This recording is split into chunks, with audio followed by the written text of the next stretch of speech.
If I could only keep 10 designer fragrances for my entire life and I have to throw away all of the 300 bottles in my collection right now, these are the 10 that I would keep. If you like this video, make sure to subscribe and let me know in the comments your favorites. First, I'm going to start it off strong with a fragrance that you could wear every single day, but it does kind of have a little bit more sexiness to it. This is Chanel's Elixir M Sport Eau Extrême. This is a very fresh, kind of a little bit sweet, hear me out, it's with a big backbone of black pepper. Super, super attractive. So this has orange, mint, tonka, it's a little musky, and some black pepper. This quickly became one of my highest complimented fragrances of all time. And when I say that, I don't mean that lightly, because I got so many compliments when I wore this. It's like I'm gonna have to stop wearing it or else people are just gonna line up to compliment me all day. No, I'm just kidding. But this is a fragrance I could not stop wearing in the summertime. Yes, it does have a little bit more of a summertime edge to it, but I think that you could wear that all year round and no one would second guess it. This stuff is hyped up for a reason. I think that it deserves the hype and I absolutely love it. Very, very good fragrance. It does have a little bit of a sexiness, if you will, to it, but this is something that you could wear a lot, and I do because I love it so much. Now, some of these other fragrances are going to be of no surprise if you're not new to the channel, because I talk about them a lot. And why? Because, well, they're my 10 fragrances for life. This next one could actually be my favorite designer fragrance of all time. This is Azzaro, the most wanted Parfum. This is a fragrance that I smelt immediately and absolutely loved. It's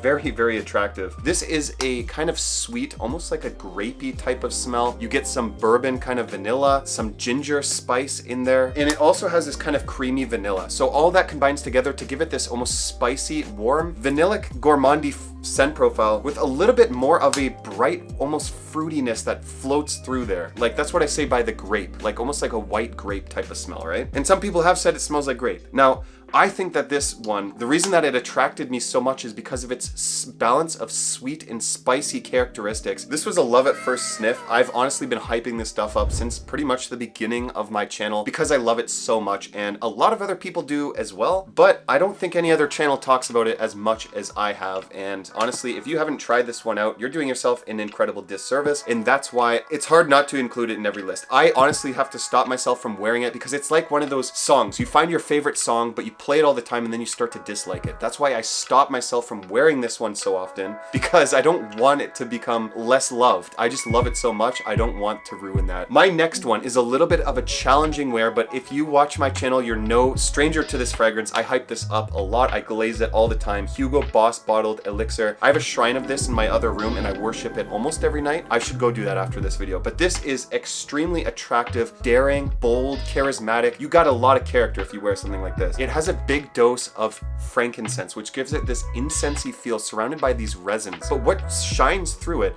is this sweetness, almost like a cardamom-y sweetness combined with those spices that make it smell like a spicy, incensey root beer. Now that may sound a little strange, and the patchouli grounds it to give it this earthiness on top of that, but this is not for everyone. And I say that with all my heart. I truly mean it. This is a risky designer fragrance that smells pretty much 10 times more expensive. No, not really, but maybe 4 times more expensive. It smells like a niche fragrance. I love this stuff. This is almost a perfect fragrance for me. Now, I gotta say, you guys have probably heard me hype this stuff up so many times. There's a strong chance that the new Hugo Boss bottled Absolute might even beat this fragrance out from my 10 fragrances for life eventually, because I just got to give it more wearings. That stuff is incredibly attractive as well. Hugo Boss has been killing it, absolutely killing it. No, they didn't pay me to say that, but man, the character behind this stuff is just amazing. This is one of the best quality and most attractive designer fragrances I've ever smelled in my life. The next one. Not what it looks like, guys. It's not what it looks like. I'm cleaning my fragrance bottle. This stuff is a fingerprint magnet. This is 1 million lucky. I think this is the best 1 million fragrance ever made. Privé is great as well, but man, this stuff is so incredibly attractive, addictive. But what does it smell like? Hazelnut, honey, plum, and there's an ozonic characteristic that gives it almost this breezy, cool air type of smell in the background that makes it very airy. It doesn't smell generic like every other designer fragrance. It's super attractive. When you spray this stuff on a date, it's gonna lure someone in close to you because this is a very addictive type of scent profile. So much so that I randomly, like when I'm in a bad mood, I'll go to my fragrance collection and I will just spray this in the air and just... and it takes me away for a second, and then it kind of resets me, and then I can go back into doing whatever I was doing. If they ever discontinue this, which I think they might have, I don't understand why, because this is one of their best fragrances known to man, and a lot of people know this, and a lot of people think this. I'm not sure why it just didn't sell too well, but there's some other fragrances in the line that I might follow suit with if they don't sell too well, because they like to, for some reason, discontinue a lot of their best gems. I absolutely love this fragrance. I think that it's a little bit too sweet for some. It's not the most masculine fragrance. It's a little bit unisex, but it's super attractive, and that's why for special occasions or dates, I'm choosing this one. An attractive fragrance that I could wear every single day in the fall, in the winter time, in a little bit cooler months, and give me that aggressive characteristic. I'm choosing not Spicebomb Extreme, but the original Spicebomb. I don't know why this stuff doesn't get talked about more. Maybe because it gets overshadowed by its better looking younger brother, but this is super charismatic, so confident. I love this stuff. It shows that aggressive masculine side, very strong and powerful, but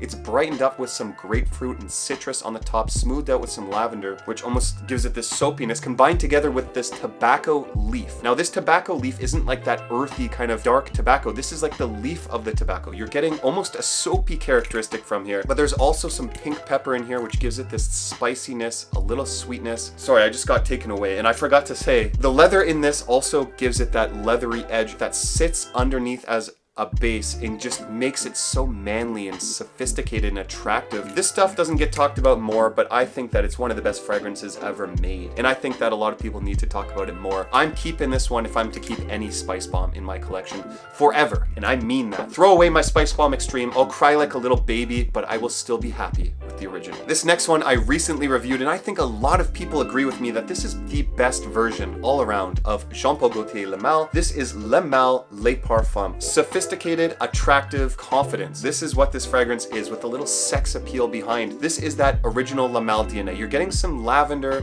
some tonka, cardamom, vanilla, and iris. Man, this stuff is so attractive. There's no other Le Mal fragrance I would wear as a wedding guest. This is what I wore as a wedding guest, and I felt like I stood out so much. I was like, I smell way too classy and sexy to be here. No, I'm just kidding, but that sounded so stupid, oh my god. But this stuff has class and sex appeal. This is like a well-dressed, good-looking guy in a suit. I think that this is the most well-rounded because it's the less sweet, more floral fragrance in the entire line. The iris to this gives it this very classy appeal, and combining with those other notes is a very refined, sophisticated, sexy classiness. That's what this fragrance is. How strong this is, it's around 10 to 12 hours of performance, and it's very loud and it's very synthetic. It's not the highest quality smelling fragrance, but in those 10 to 12 hours, most people will go anosmic or nose blind because of how strong this actually is, and they're gonna think that it doesn't really last when it actually does. Definitely check out this one because I love it. Now, this next one, some people may disagree with me here, but hear me out. You need to try Moschino Toy Boy. This fragrance, the reason I'm keeping this one for life is because it's different. Plain and simple, I need a balanced collection. If I'm only to have 10 fragrances, which means I have to downsize from 300 bottles to 10, I need difference. I cannot have redundancy here. In this fragrance, the beheaded bear, here's the head. I'll just put that back on. I should have warned you guys before I took that off. To wear this fragrance as a man, you have to be confident. Why?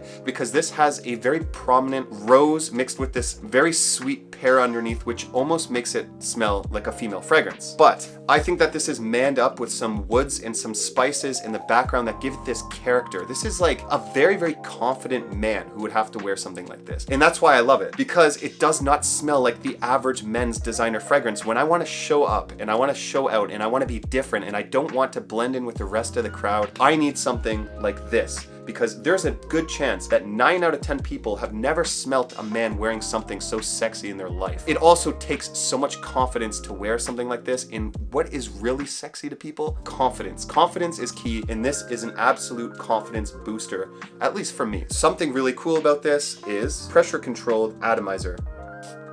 Very good atomizer.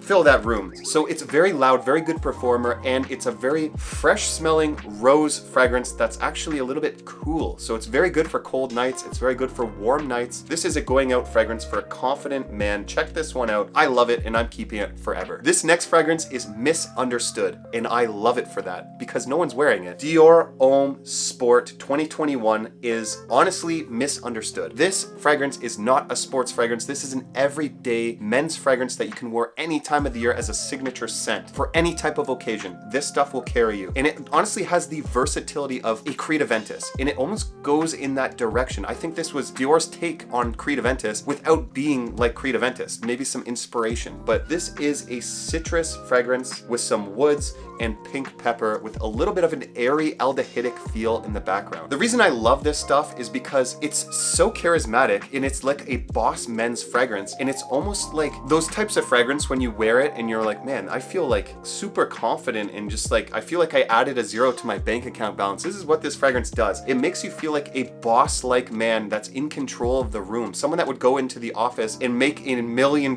deal there. It could be worn for a office scent, it could be worn as a gym scent, it could be worn as an everyday fragrance.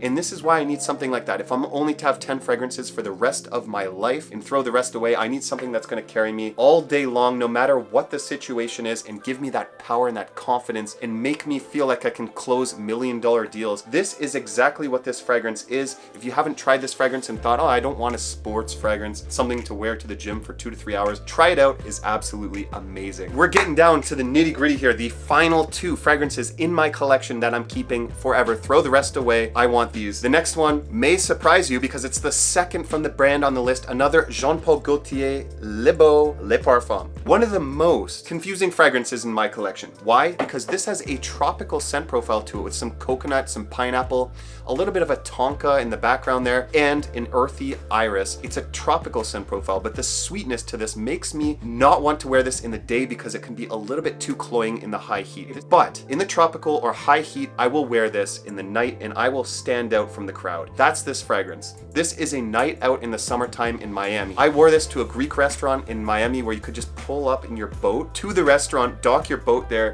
and eat at the restaurant. I was dressed very nicely and I wore a fragrance like this and I thought it fit so incredibly well. That's when I truly understood this fragrance. When I stopped treating it as a daytime fragrance and as a night out in the high heat summertime in the tropics, in Florida, wherever you go, this will have your back. It's super classy, super confident, and still quite original. You're gonna get some very positive attention if you wear this fragrance because, I mean, I'm saying it from firsthand experience. Maybe you won't, maybe you won't. Take that with a grain of salt. I take that back. But that's why I'm keeping this one forever, because when I want that classy sexiness in the summertime, going out, feeling nice to dinner, I'm choosing this one. This last one, the reason I'm keeping this one is because when I want a fragrance that gives me a boost of that power, making me feel like I'm the strongest, richest person in the room, and I need that extra confidence boost, I'm wearing Dior Sauvage Elixir. Now that might be a surprise to some of you guys, but when I want that powerfully masculine, abrasive, not afraid of who he is type of fragrance to wear for a situation where I want to be the man in charge of the room, this is that fragrance.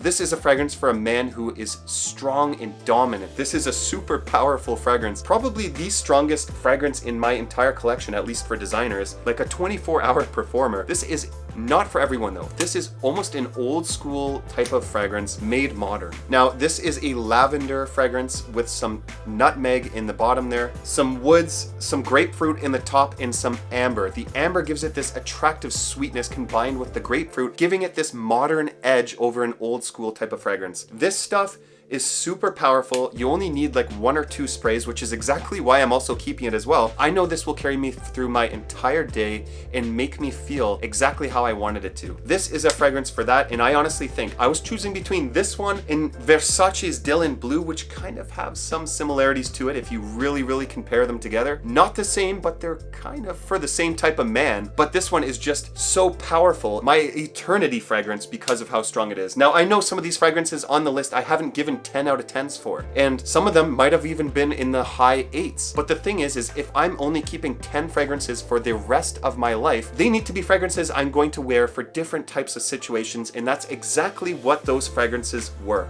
Now, if you want to see the top 10 clone fragrances in my entire 50+ bottle clone collection, check out this video right here. Thank you so much for watching, and I will see you over there. Hopefully you let me know your favorite fragrances in the comments below.